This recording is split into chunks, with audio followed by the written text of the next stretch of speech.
So it's the pigs again. This is a phrase which strikes a bit of fear into every modern Orthodox homilist's heart, because this particular gospel reading, this incident, is found in all three of the synoptic gospels, Matthew, Mark, and Luke. And it's, unlike some of the repeated stories that appear in all three of those gospels, this one happens to actually get read all three times that it appears. Which, you could think of, it could possibly be just coincidence that this happened, but I kind of don't think so. If you look at how the lectionary is set up, it's generally very, very carefully thought out in terms of what, even in terms of like what gospel readings appear on a Sunday. And in this case, the people who put together the Old Orthodox lectionary, these many years ago, liked, I think, this story enough that they wanted to make sure that it appeared every time that it appeared in the Gospels. It showed up on Sunday so that the preacher, the priest, could preach on it, which I think says something about our age in relation to the ancient times.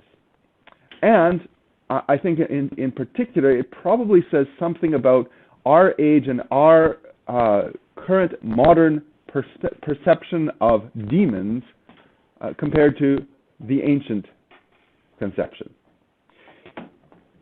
It's interesting because in the ancient world, there was really no question about the existence of demons. Everybody knew demons existed. Everybody had some experience, somebody who they were connected to, who knew somebody who had been possessed by or oppressed by or otherwise hurt by the demons. Whereas in our society, we tend to think, well, demons, that's just so old-fashioned. Who believes in demons anymore? And yet, it's kind of strange if you think about some of the things our society does believe in. Most people in our society seem to have not that much trouble believing in angels. Angels are fine. They're really nice. We use them in Philadelphia cream cheese commercials. We also don't really have too much problem with the idea of alien life. There's probably aliens out there, and I mean, we go even further to say that one of the currently popular theories is that this whole universe is just a vast simulation running on some alien computers. And we have no problem, we sometimes somehow have a problem believing in God, but we don't have any problem in believing in aliens who are running computer simulations that is actually simulating our entire universe. I don't know. To me, this says something about our society and what we're willing or unwilling to believe in. In fact, it's actually fairly, the belief in demons is actually fairly straightforward when you think about it. If you believe in spiritual beings, which obviously as Christians we believe because God is a spirit, and if you believe in the existence of spiritual beings like angels, which the ancients very clearly attest to in terms of their experience, and you believe that there is good and that there is evil, then, well, there's going to be good spirits and evil spirits, just like there are good people and evil people. And as I say, in the ancient world, everybody had some experience of demonic forces that were at work behind the scenes. In this case, you have two men who were possessed by demons.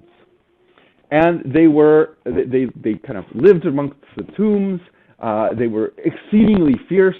Nobody could even pass anywhere close to where they were.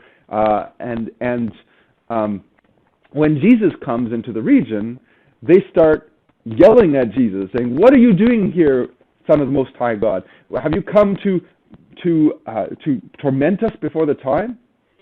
Oddly, all of the demons seemed to recognize Jesus for who he was. People didn't, but the demons managed to somehow. And they were afraid. And Jesus, then since Jesus is telling them to leave these people alone, they say, just, can you just don't send us into the abyss, just send us over to those pigs over there, grazing on the field. And so Jesus says one word, go. And the demons, all of the demons that have been possessing and oppressing these two men, leave them, enter into the herd of pigs, and it's interesting because it seems like the pigs don't have that same sense of self-preservation that we as human beings have been gifted with, which is good. It's a gift from God. We acknowledge and know the natural sacredness of life.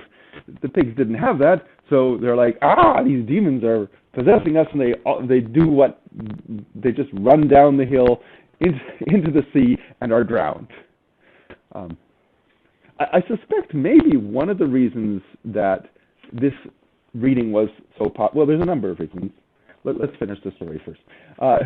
So then, of course, the people who witness this, they go into town, and they tell everything that happened, including what happened to the demon-possessed men.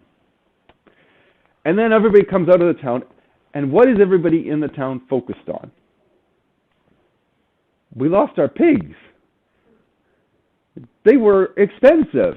They're like the local industry. You really can't stay here. You should go. You should go away, Jesus. We can't afford to lose more money. So just please go away. And so Jesus does. That's where Matthew ends the story. Now, there's a number of reasons I think that this was a popular story in the ancient world. One is because everybody knew and had experience of demons and demonic forces and demonic powers and all that scary stuff, it was, reassuring. Here there's a whole host of demons possessing these two men, and they're completely helpless in the face of Jesus as they confront Jesus. And all he has to do is say one word, and they're gone. I suspect also they might have rather enjoyed some of the irony in this story, because here you have a Jewish community whose primary industry seems to be keeping pigs. Jews don't eat pork. Pigs are unclean animals. What are they doing, making their money with this? And then how is their industry destroyed? It's destroyed by the forces of evil. Here you have God using evil to destroy evil. There's a kind of beautiful symmetry or irony there that I have no doubt the ancients really appreciated.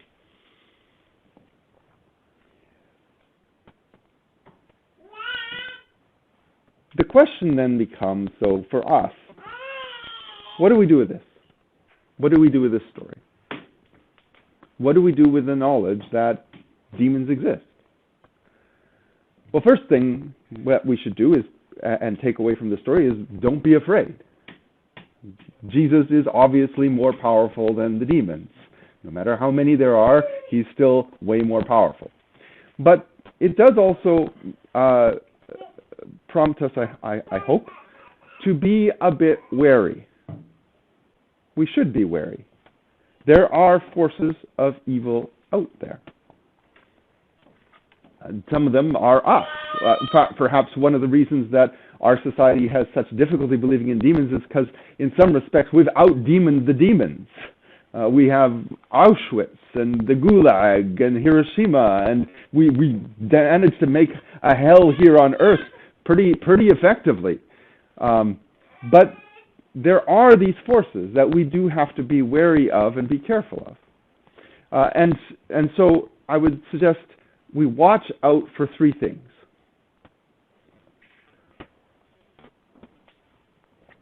First, we should watch out for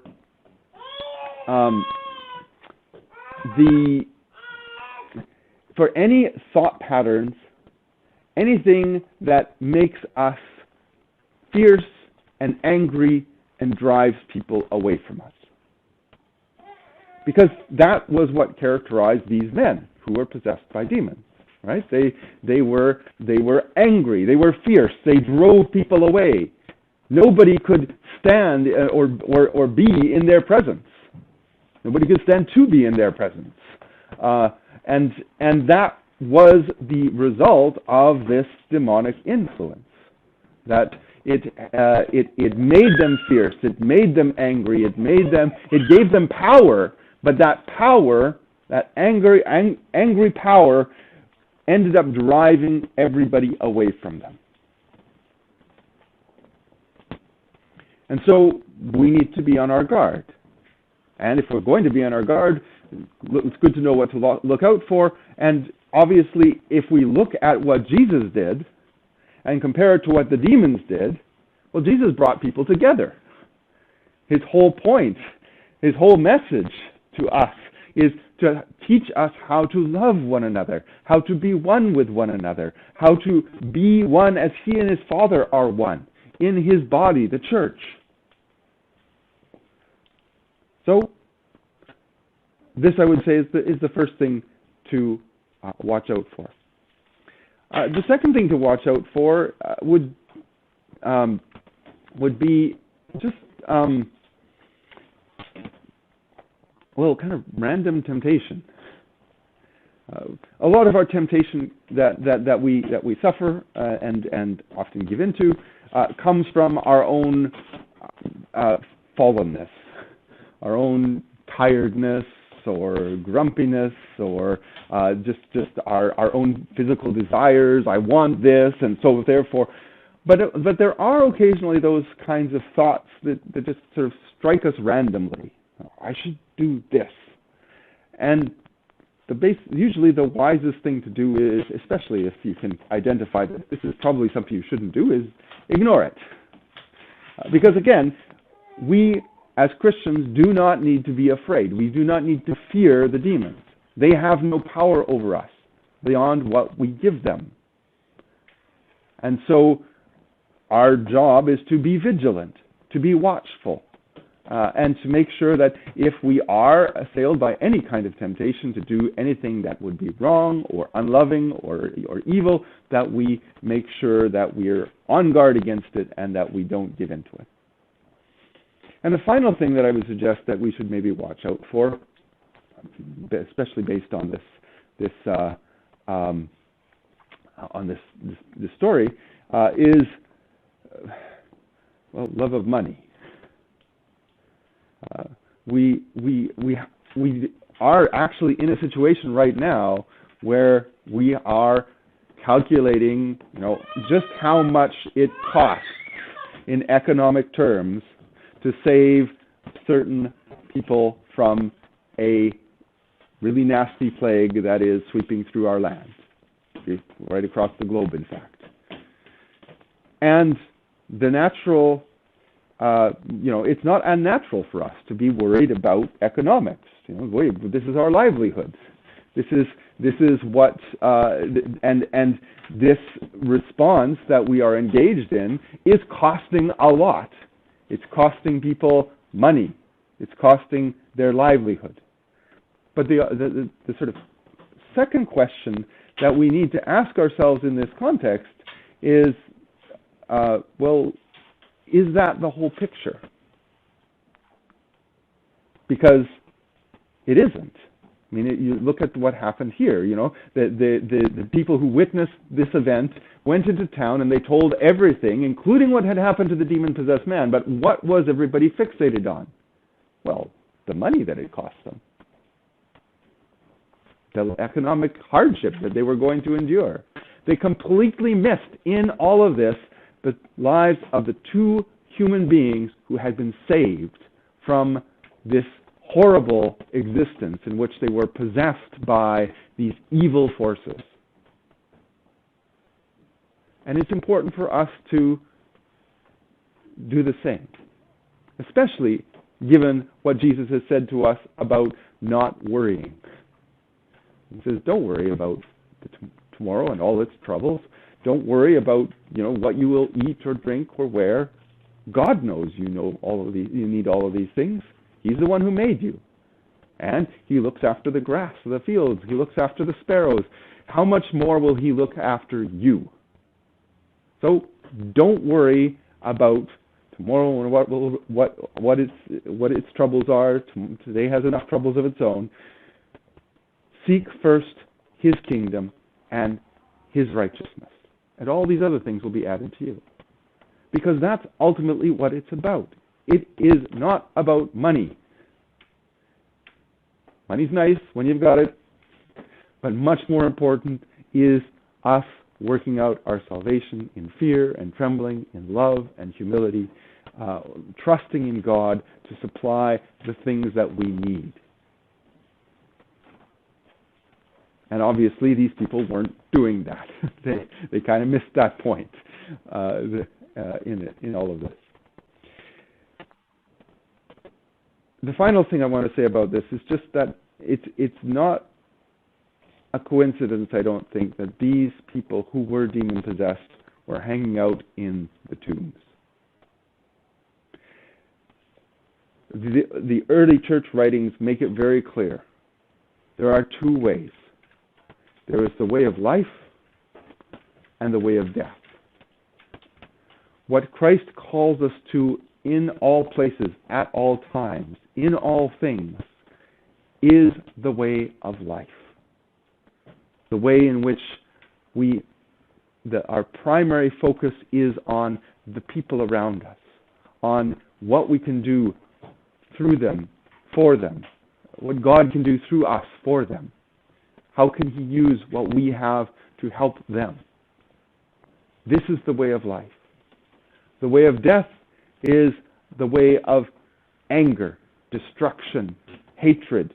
Yes, there's power associated with that, but it is a power that only brings death, that only brings isolation. There are these two ways that have been presented to us. Let us choose life that we might glorify God, Father, Son, and Holy Spirit, now and forever to ages.